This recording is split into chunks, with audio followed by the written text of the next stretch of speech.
12 की आबादी पीछे गुजर चुकी है और ये पेट्रोल पंप भी 12 में है।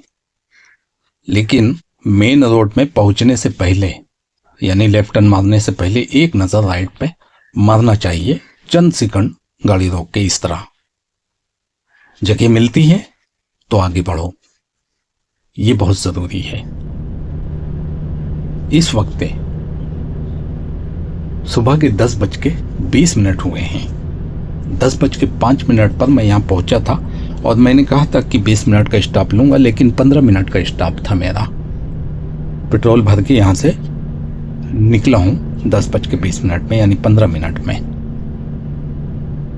जब पेट्रोल पंप में रुकता हूँ तो हाथ मुंह धोता हूँ, और जाहिर सी बात है गर्मी कितनी भी हो, अंदर एसी चलती है तो पेशाब जल्दी लगती है। हर 2 घंटे में एक स्टॉप लेता हूँ तो पेशाब तो करना पड़ता है। बहरहाल ये जरही बाज़ार है, जरही बाज़ार है और एमपी का बॉर्डर आने वाला है। अभी एमपी शुरू नहीं हुआ, यूपी में ही है जरही बाज़ार। एमपी शुरू होगा घाट से। कौन सी घाट है? चाक घाट से एमपी शुरू हो जाएगा। एक नदी आएगी, चाक घाट में है नदी, तामस नदी नाम है, वही बॉर्डर है। और चाक घाट कोई घाट नहीं है, वो नदी से पहले गांव का नाम है। आगे चाक घाट के बाद जो घाट आएगी वो घाट का नाम है सुहागी घाट। सुहागी वहाँ पर एक गांव का नाम है और वो उसी घाट में गांव है सुहागी, इसलिए उस घाट को सुहागी घाट कहते हैं। बहुत बड़ी घाट नहीं है, लेकिन हाँ टन बहुत ज़्यादा है। लेकिन अभी हम जरही बाज़ार में हैं। यूपी का आखिरी गांव लग रहा है ये। इसके आगे मझियारी भी आएगा, वो भी यूपी में है, मझियारी। लेकिन जरही बाज़ार बहुत बड़ा है, शायद गांव का नाम है जरही बाज़ार। कोई बाज़ार यानी मार्केट नहीं है, ये जरही बाज़ार का मार्केट है। गांव का नाम है, बाज़ार मार्केट को ही कहते हैं, लेकिन ये गांव का नाम है जरही बाज़ार। काफ़ी बड़ा है, मैंने थोड़ा सा शॉर्ट किया है क्योंकि ट्रैफिक जाम था वहाँ पे। असल में मुझे जो नज़र आता है वही जानकारी मैं देता हूँ, अपनी तरफ से कुछ बोलता नहीं हूँ। इसलिए मेरी इन बातों को बिल्कुल पक्का कागज़ में लिखा हुआ नहीं समझ लेना। ये जरही बाज़ार है ये तो ठीक है, लेकिन जरही बाज़ार बजाते खुद कोई गांव है या नहीं ये मुझे नहीं पता। क्या ये 12 में है? हो सकता है, मुझे नहीं मालूम। मुझे सिर्फ इतना पता है ये जरही बाज़ार है। मैं यहाँ का रहने वाला नहीं हूँ, मैं मुंबई में रहता हूँ। इसलिए जो कुछ मैं रास्ते में लिखा हुआ देखता हूँ उस जगह के बारे में बता देता हूँ। कभी बोलने में भी गलती हो जाती है और कभी कयास लगाने में भी गलती हो जाती है। मैं अंदाज़ा लगाता हूँ कि अगर ये ऐसा है तो फिर ऐसा होना चाहिए, या ये गांव फला कस्बे के अंदर है या फला ज़िले के अंदर है। ये कयास होते हैं और कयास कभी सही हो जाते हैं और कभी गलत भी हो जाते हैं। बाइक वालों से हमेशा होशियार रहना, बहुत ख़राब गाड़ी चलाते हैं। अभी देखना सामने बाइक वाला 90 की स्पीड पे चल रहा है। जब मैं इसको हॉर्न मारा साइड मांगने के लिए तो इसने ब्रेक मार दिया, हटा नहीं, साइड नहीं किया, ब्रेक मार दिया और 50 की स्पीड पे ले आया। ये हाल है इन लोगों का। बाइक वाले ऐसे ही करते हैं, वो समझते हैं कि 90 की स्पीड उनकी बाइक की है, यानी वो 90 की स्पीड पे चल रहे हैं तो उनसे बड़ा राजा कोई नहीं है और उनका कोई मुकाबला नहीं कर सकता। वो किसी को कुछ नहीं समझते हैं, अपने आप को राजा समझते हैं और न किसी को साइड देंगे और न हटेंगे, उल्टा फंसा देंगे। पेट्रोल पंप में जहाँ पर मैं रुका था उससे पहले 12 गुजर चुका है, लेकिन यहाँ से भी राइट टर्न दिया है 12 जाने के लिए कि यहाँ से 12 जा सकते हो, 11 किलोमीटर की दूरी पे है। मंझियारी गांव बाईं तरफ है, पीछे लेफ्ट टर्न गुजर चुका है, वहाँ से मंझियारी जा सकते हैं। चित्रकूट यहाँ से 96 किलोमीटर की दूरी पे है, पीछे जो राइट टर्न निकल गया है वहीं से रास्ता गई है। रीवा यहाँ से 95 किलोमीटर की दूरी पे है और रीवा गांव बॉर्डर के बाद ही शुरू हो जाएगा और ये है बॉर्डर, ये यूपी का बॉर्डर है क्योंकि एमपी तो नदी के उस पार है।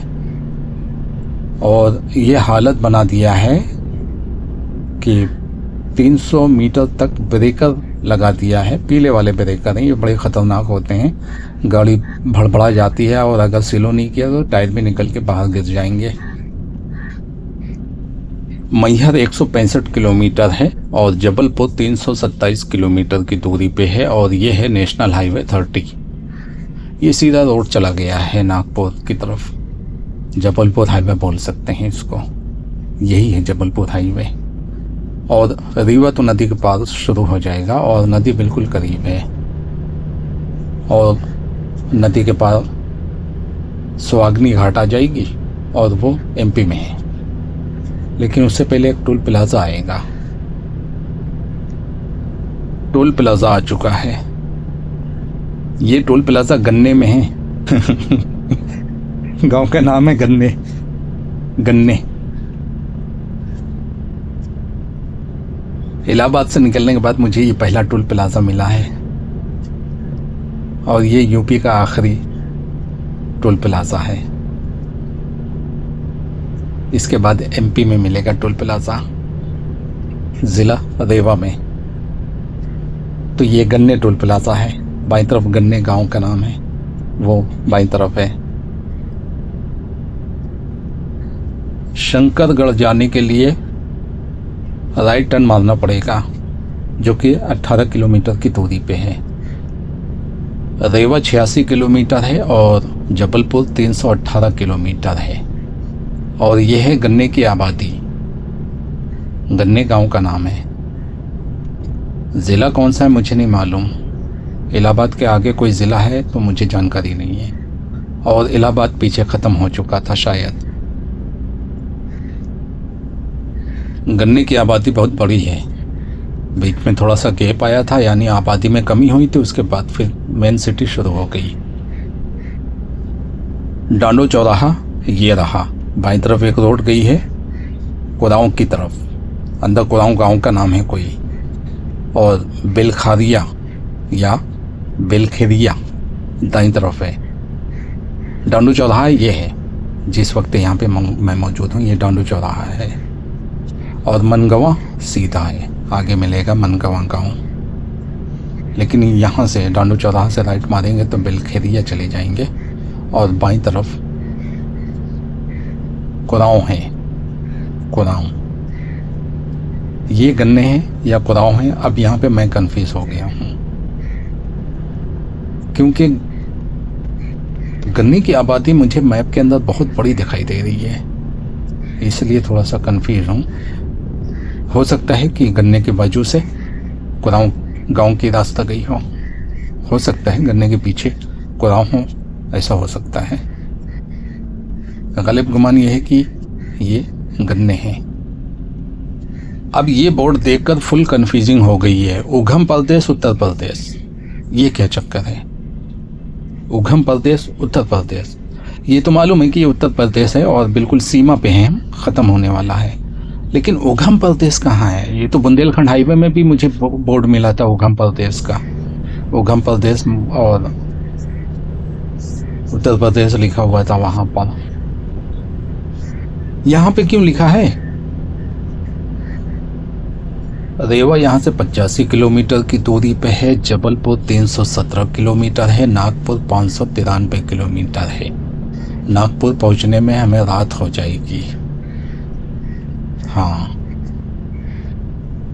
सोरवाल साहिनी आने वाला है, सोरवाल साहिनी, ये गन्ने के आगे पड़ता है और गन्ने पीछे गुजर चुका है।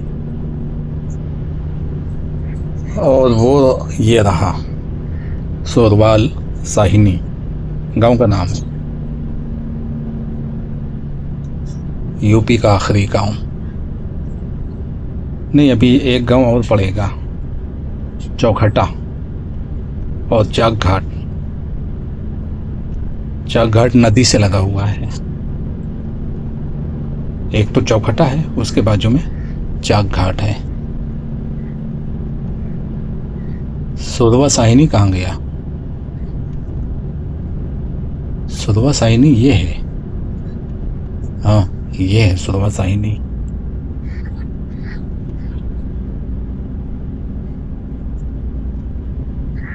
इसकी आबादी भी बड़ी है। उल्टा चलने वालों पर बड़ी गुस्सा आती है मुझे, पता नहीं क्यों उल्टा चलते हैं लोग। ये लो, सीमा समाप्त है। Kanyakumari 2303 kilometre, Nagpur 572 kilometre. यार ये तो एमपी है। रेवा आपका स्वागत करता है। सतना यहाँ से 141 किलोमीटर की दूरी पे है। मैहर 175 किलोमीटर की दूरी पे है। मैं इस वक्त एमपी में चल रहा हूँ और ये है ज़िला रेवा। यहाँ से कटनी 242 किलोमीटर की दूरी पे है। ये बोर्ड देखना गौर से, ज़िला पंचायत रीवा आपका आत्मीय स्वागत करता है। आत्मीय स्वागत का मतलब क्या हुआ? अब तक सारे बोर्ड मुझे बिना हार्दिक स्वागत के मिले थे, यानी आपका स्वागत करता है। वहाँ पे मुझे बुरा भी लग जाता था कि हार्दिक स्वागत क्यों नहीं किया। कुछ जगहों पे हार्दिक स्वागत होता था। ये पहली बार मुझे मिला है आत्मीय स्वागत। आत्मीय स्वागत का मतलब हुआ है आत्मा की, रूह की गहराइयों से आपका स्वागत है। ये चौखटा है और यहाँ से नदी शुरू होती है, यानी नदी से पहले ही एमपी शुरू हो जाता है। और मैं समझ रहा था कि नदी के उस पार एमपी शुरू होता है, मुझे ऐसा लगा था।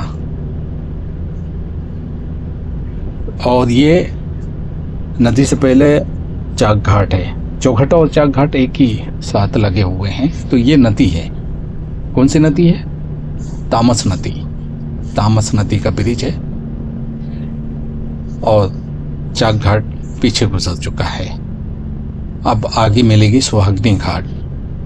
लेकिन सबसे पहले मैं इस बात की वजाहत कर दूं कि आत्मीय स्वागत करता है। रेवा जिला पंचायत रेवा आपका आत्मीय स्वागत करता है, यानी रूह की गहराइयों से स्वागत किया जा रहा है। ये तो हार्दिक से भी बहुत बढ़कर है।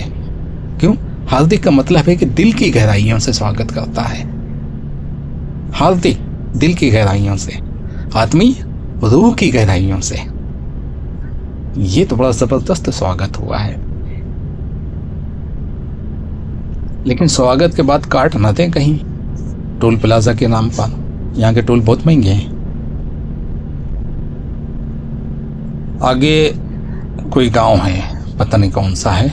इसकी इंफॉर्मेशन मैंने नहीं निकाला और ना मुझे कहीं पे लिखा हुआ मिला है, क्योंकि नदी तक तो मुझे मालूम था कि कौन कौन से गांव हैं।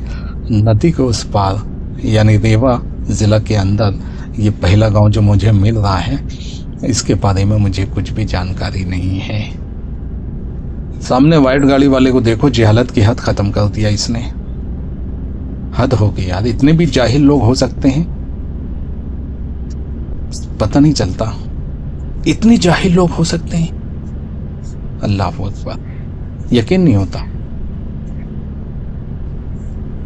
बस 5 मिनट के बाद सुहागनी घाट शुरू हो जाएगी।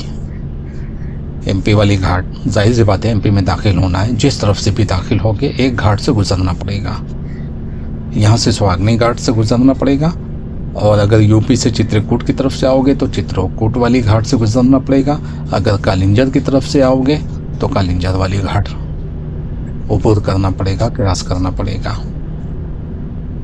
यानी एक पर्दा है, बरसक है, ओट है यूपी और एमपी के दरमियान, जिसको पार किए बगैर यहाँ के लोग वहाँ नहीं जा सकते, वहाँ के लोग यहाँ नहीं आ सकते।